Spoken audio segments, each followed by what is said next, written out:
রেজাউল করিম রহমানের আজকের ঐতিহাসিক মঞ্চে যারা বসে আছেন তারাই হচ্ছে এই ঐক্যের মহাকাঙ্গারী। আজকে নেতৃত্বে উপস্থিতি এবং বীর সাহেবের সামনের ভূমিকায় তিনি আজকে নতুন ইতিহাসের সস্তা হয় ইতিহাসে তার নাম সম্রাট হয়ে গেছে।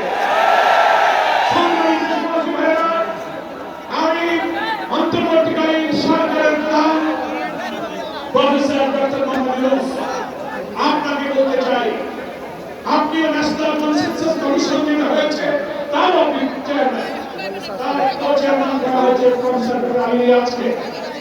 আর নির্বাচন কমিশনের প্রধানকে আমি বলতে চাই, আজকের এই সমাবেশ থেকে, এই জনসমুদ্র থেকে এই বার্তা যদি আপনারা বুঝতে ভুল করেন, পিওর পদ্ধতি ছাড়া নির্বাচন বাংলার মানুষ গ্রহণ করবে না।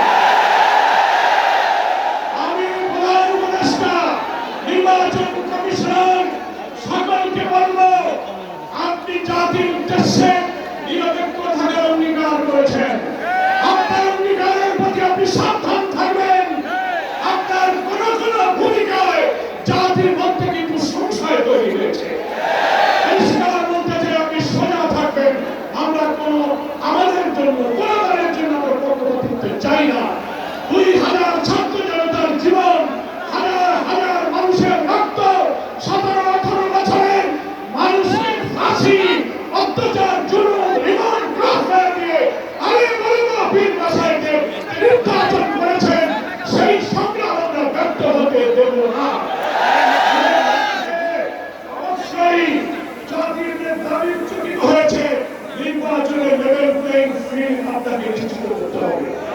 আপনি জাতির কাছে, জাতির উদ্দেশ্যে ভাষণে একটা কথা বলবেন, হেড অফ দি গভর্নমেন্ট একটা কথা বলবেন, রাষ্ট্রীয় টেলিভিশনে একটা কথা বলবেন, কোন একটা দলের কাছে আলোচনায় গিয়ে সে কথা আপনি তুলে নেবেন, এটা নিরপেক্ষতা বন্ধ হয়েছে।